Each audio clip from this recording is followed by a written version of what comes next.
So let's start with Fred. Fred, I met him in Holland. He's the owner of a company called Sensix, and they create these multi-sensory reality pods. And with this introduction, I hand over to Fred, and I'm sure he will take you on a splendid journey.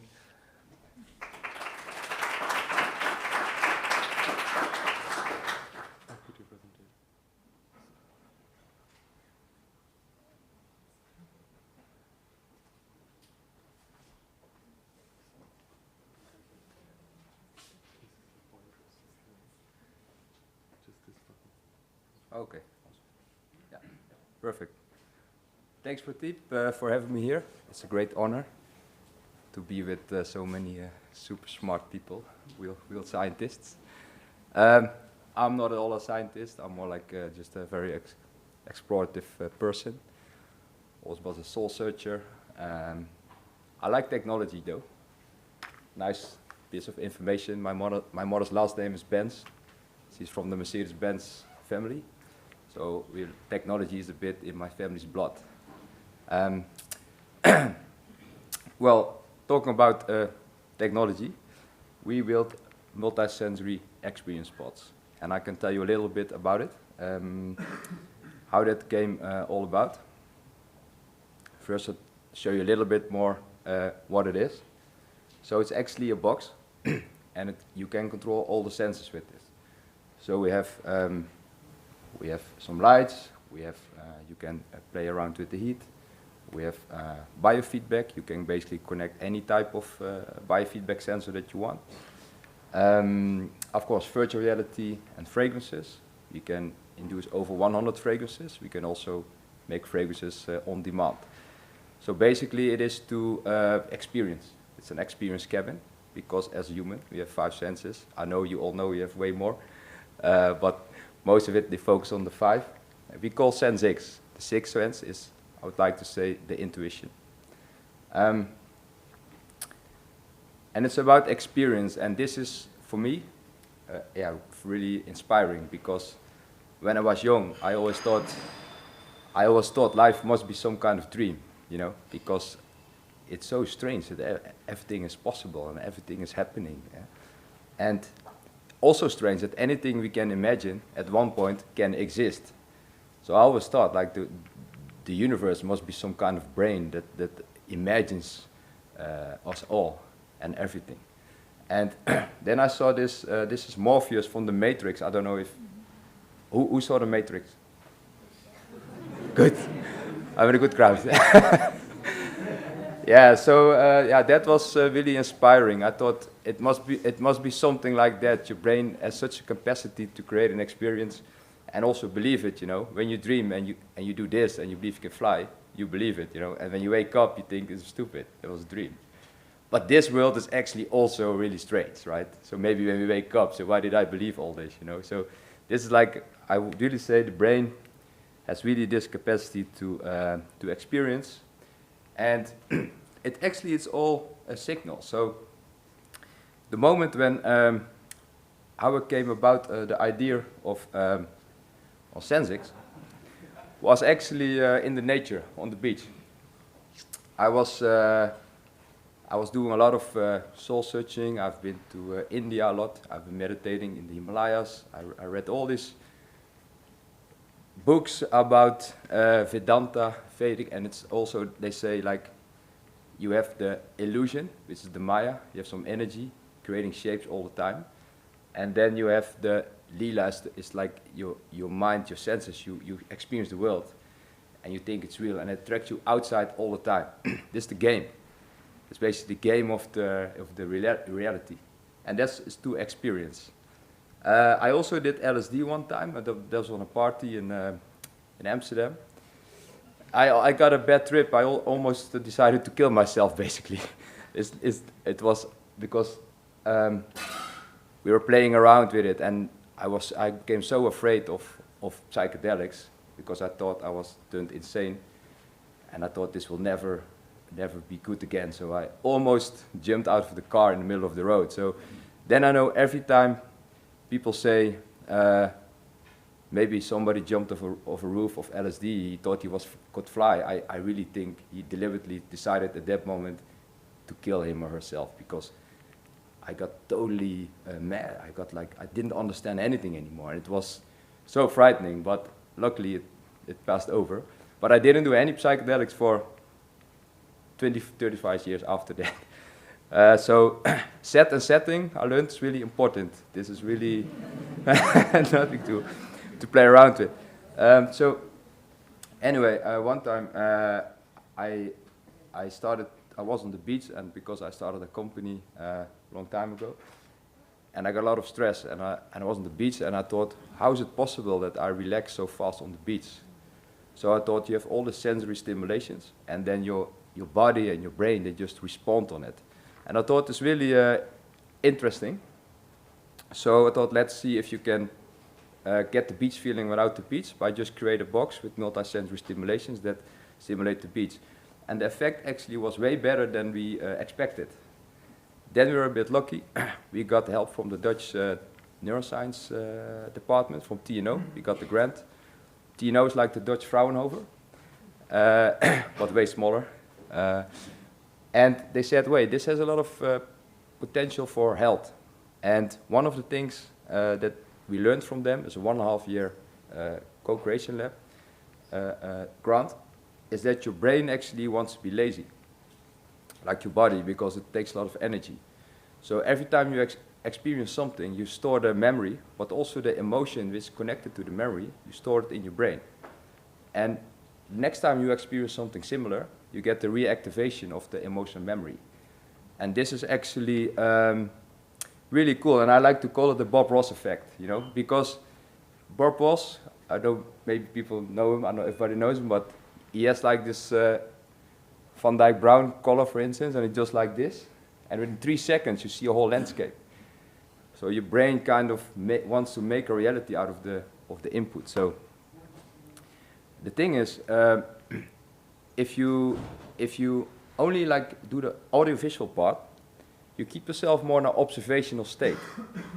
And if you trigger multiple sensors coherently, you can activate that more active state. And when it starts to say, hey, what kind of sets of sensory stimulations I have now? Did I experience something in the past? And then they just reactivate the memory. And that's really really interesting, because it makes really strong immersion. And the intelligence is just put aside. Let's say for a trauma, if a trauma is triggered in the middle of a supermarket, something drops off the floor and something falls, a veteran with PTSD a trauma might be triggered. But his intelligence knows, I'm only in the supermarket, I'm really safe. But the emotional response just takes over, and you get all the fear and all the anxiety, and that can really disrupt veterans' lives. So we decided to call it sensory reality.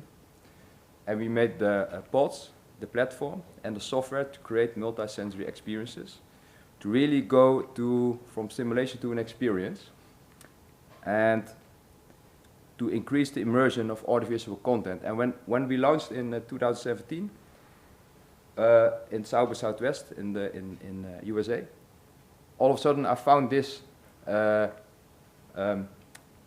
was written on the internet, and I think it's really significant, because she is really into the video content, but she said, wow, this is really immersive, way more than I experienced before with audiovisual. So, and after that, we got a lot of attention. We did 150 events around the world. We got even a Maya man from the Amazon. He came over, we did a hackathon, he created a whole rebirth experience. We got even the Prince of the Netherlands promoting us, David Guetta, we made a whole experience. Tony Robbins, he actually acquired a pod, it's in his house now. We installed it 3 months ago, super cool. This is Paul Stammet, we met him in San Diego at last year at MedHealth. And this is Peter Diamandis. I don't know if people know Peter Diamandis, he organized the X Prize. He got from Elon Musk 100 million investment for a challenge to build a system to take carbon out of the air. So very influential people. And the nice thing, nice thing, when he came out, he said, it's like ayahuasca. And so that was really interesting. And Paul Stamets said, we need to merge these two. And, you know, myself, I see life as one big experience. I see it as an ayahuasca trip. Because life actually is one big experience, of course, from the cradle to the grave. You get one sequence of experiences, and this is what forms you and what shapes you. So after that first LSD trip, I did the ayahuasca ceremony only last year in September. And by now, I did the 20 ceremonies. So in less than a year. So I almost do it like multiple times per. So because it really opened up for me so many things, and I really saw the. I really, this is something where, you know, the science and the experience, because some things you cannot prove, but you definitely go to other dimensions, and there are definitely some other beings, and there are some things, and you connect with. And the way I do it with the Yawanawa tribe, they're from the Amazon. I only do it with them, but they also tour to Europe. And it's a very holistic ceremonies, and also the music and the singing. It's very, very important because they call it the language of the universe. And they also say the ayahuasca, they call the uni, and the universe. And it's like, they say it's like, the shaman said like the brainwave. We work with the brainwave, and your brain is like a receiver.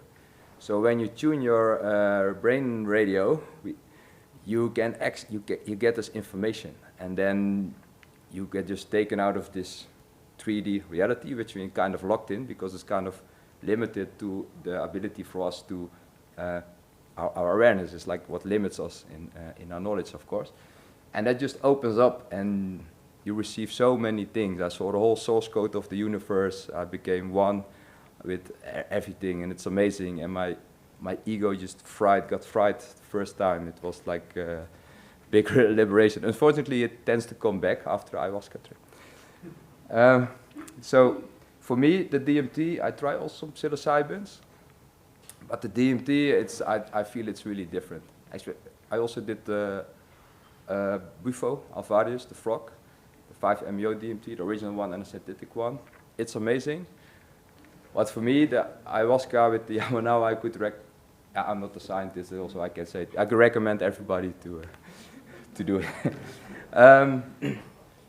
Yeah, so basically, this is also what we, with Sensix, is like everything, you know, this is a brain.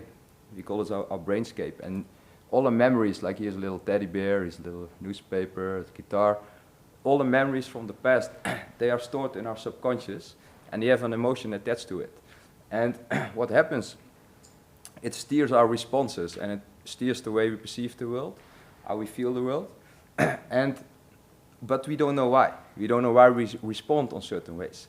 So in my experience and also understanding, the psychedelics can open that up.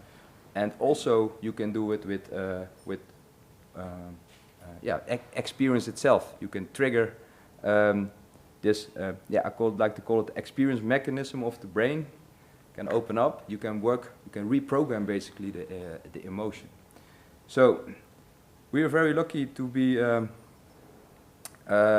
received very well with a very warm welcome with the science community, because I always wanted to be a scientist, but I didn't have any discipline, so it was not for me. But so we are doing several clinical trials where our product is used.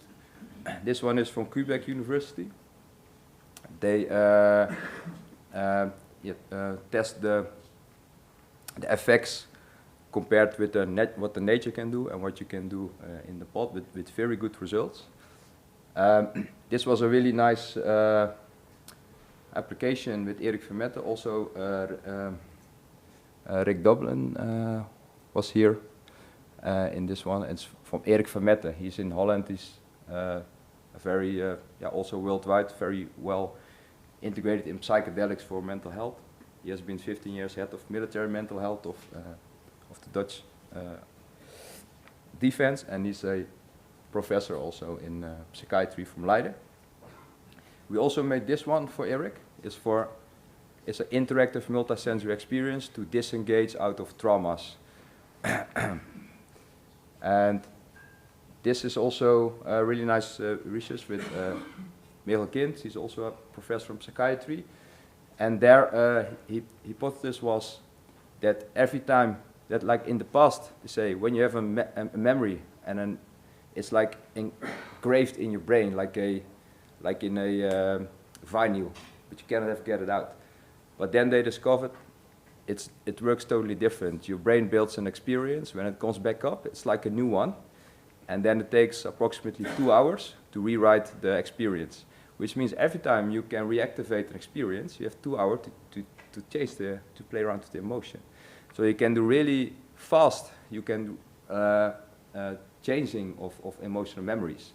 They use a beta blocker to it because it appears to block the rewriting of the emotional memory.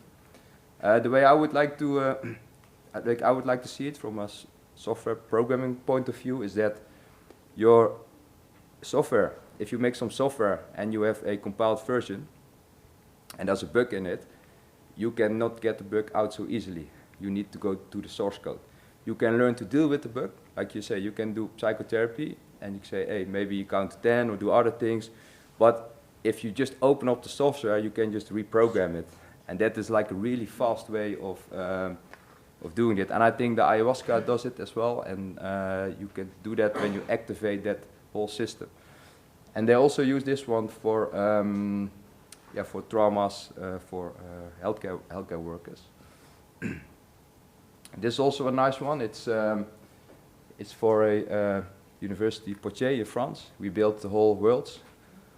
It's called mindfulness-based relapse prevention. So we built 6 interactive worlds, 2 to train mindfulness, and 4 so the patients can learn to cope with their addiction triggers.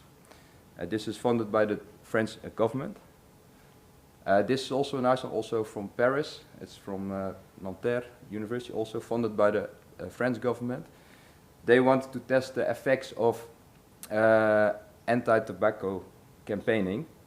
So we built some worlds. You can navigate through to the streets of Paris, for instance, and you see this. The researcher can include anti-smoking signs, and then with eye tracking, we measure. Hey, did the user see the anti-smoking message or not? And then they measure the craving before and after. And sometimes the user said, "Hey, I didn't see the anti-smoking," but with eye tracking, you did see it.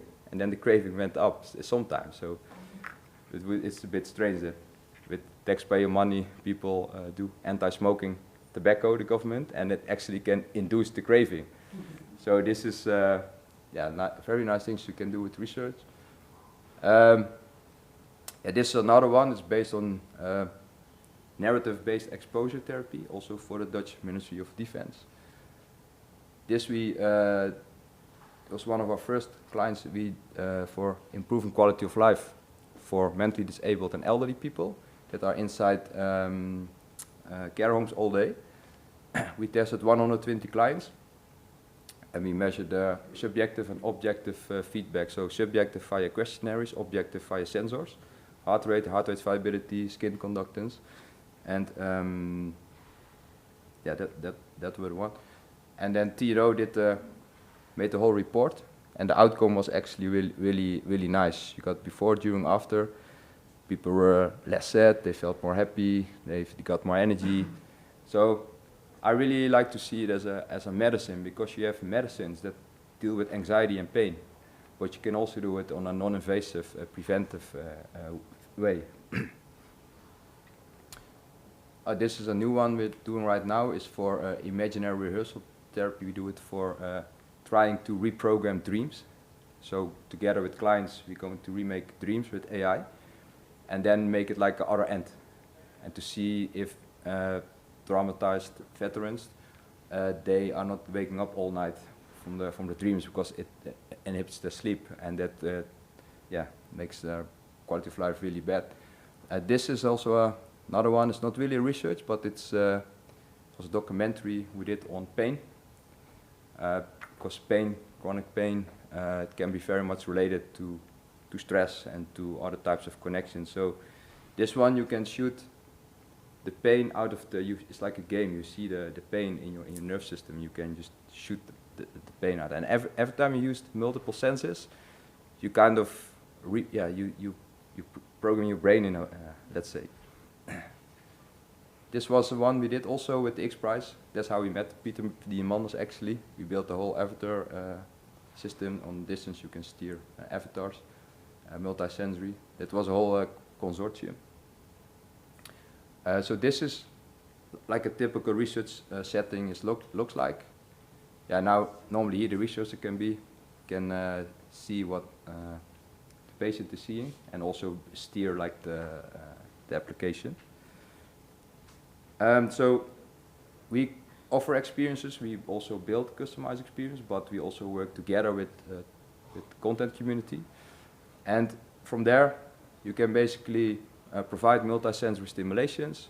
You can measure output, subjective and objective, and then you have a lot of data. And from that data, you can do a lot of research. And we are more like the facilitators. So we facilitate the technology, the hardware, the software, and we can make the experiences. And we really like to build up like the number of use cases and value that you can bring with it. So this is actually about Sensix, and we are very happy to announce that now we're working together with we partnered with the Immersia Labs from Partip, and we are with you guys in this community right now. So I'm really excited to see what comes out of it, and would invite everybody to visit us, or if you have any ideas or anything you would like to discuss, just ask Partip or ask us. And I think that's what I wanted to say.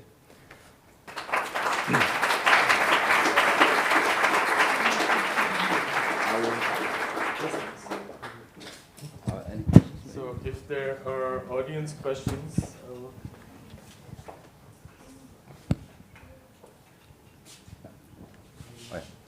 so before everything, so we will have a pod at the Insight conference. We already installed it yesterday, so you're all invited to experience it. It's multi-sensory, so not only audio-visual. So feel free to have a look at it. So now questions. Hi, thank you for the presentation. My question is like very simple and just curious. How do you stimulate taste with this pod? Yeah, that's the one that we don't really have yet. Apart from that, I will say things taste as they smell, so somehow it's kind of related. You activate like the same area, but sometimes you can play around with some chocolate before and after, or some spiced tea, and we have some ideas that we want to do with taste during the experience. Some things that can change after a while. So maybe you don't need like a lot of high tech, just giving something to taste that. Yeah, there is a high. You can also you can move taste drops through the sky via ultrasound, but the problem with that is the aiming is a bit hard. So you don't want to shoot somebody like the flavor of strawberry in the eye. You might get claims or something.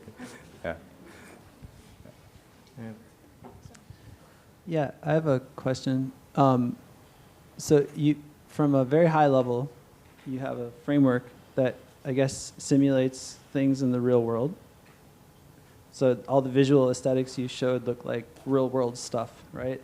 And I guess my question is, there's a general idea that like for any simulation, if it gets complex enough, well, you should just use the real world, right? Like the technological complexity required to approach the asymptote of what already isn't actually worth it. And so I'm just interested in why you're making these. Yeah, when I was at the beach, I thought it would be nice to have the beach feeling. It was a bit a challenge to take the whole beach with me to my house. So that's like, I think you can create experiences everywhere. And I would say experiences are like sets of multisensory stimulations. It's like frequencies and vibrations. And they can steer your emotions and your memories. And you can say we make real world experience, but we also make very abstract experience. And I would think that in the end, you get whole different types of experiences, types of shapes that are not even here yet, but they are new for you as well. I can see it really evolving at one point, even with VR already, like whole new different ways. And it's just very practical, because apart from that, you can provide any situation in any clinic or any care home or any spot. So I would definitely agree with you, nothing beats the real thing, but it's just a bit less practical, I would say. Sorry.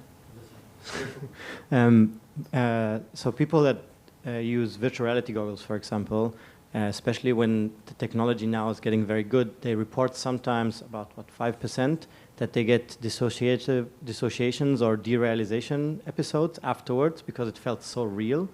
I imagine because this is even more immersive, the danger is higher there. Did you have any of these situations happen with the pod? No, not yet. Yeah, we had sometimes that people with trauma got back into it, so it can be really powerful. But yeah, we are more like the tech guys, and we just want to support the research and offer it as a platform. We have SDKs for game engines, Unity and Unreal. Everybody can build experiences, new ones, or sensify existing experiences. And yeah, all the outcomes, I don't know. I think it's the same. When Google launched the search engine, you couldn't say, what kind of websites will there be built. It's more like we like to see it more a bit like that, like building a platform for. So this one question for you. Hi, how much do the pods cost? Depends who asks. I'm asking. Yeah. No, yeah, we are in the market. So we have customers like KLM, Barclays, Shell, PwC. They use for employee well-being, or so that's like commercial prices. For research, we always like to do things just a little bit way of cost price. Like the commercial price for a pod is 20,000 euros, the smallest one, and there's a small monthly fee of 99 euros for access to the SDKs and base content. What we can play a little bit around it. Depends what the use case, because we also like to use cases to be built on our pod as well, our platform as well. So one last question there. Do you still have a question? Yeah, go for it. Oh, there. Yeah, one from this side. My question was, like, what did they experience when you did the study, for example, with the people that were handicapped, because they were like more relaxed and happy? So what was the experience like? I was wondering.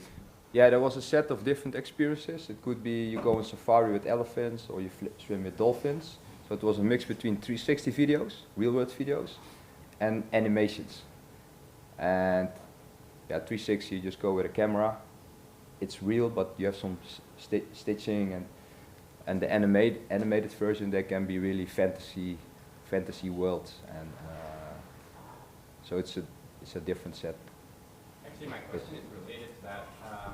Is it more like a really immersive? Is it more like a really immersive game when you can interact with your environment, or is it more like a really immersive movie when you're just being walked through it and you can feel, I don't know, the leaves touching you when you walk through the forest, but you cannot grab the leaf? Yes, there are two. You have like normal linear experiences, and we have the interactive ones that you can work with controllers, you can go through worlds, you can do some exercises or some things. For instance, the one we made for trauma disengagement, you could pick up a shell, listen to it, there's some music plays, or you can do some painting or throw away a leaf with your affirmation on it. But that's about it. You're not running around, you're not moving around, you only can use your hand. Because really we really focus on the brain and the experience, so not really the whole, it's also not really practical in the pod to move around. So it's a different ball game, I would say. Yeah. So Thanks a lot, Fred. Thank you.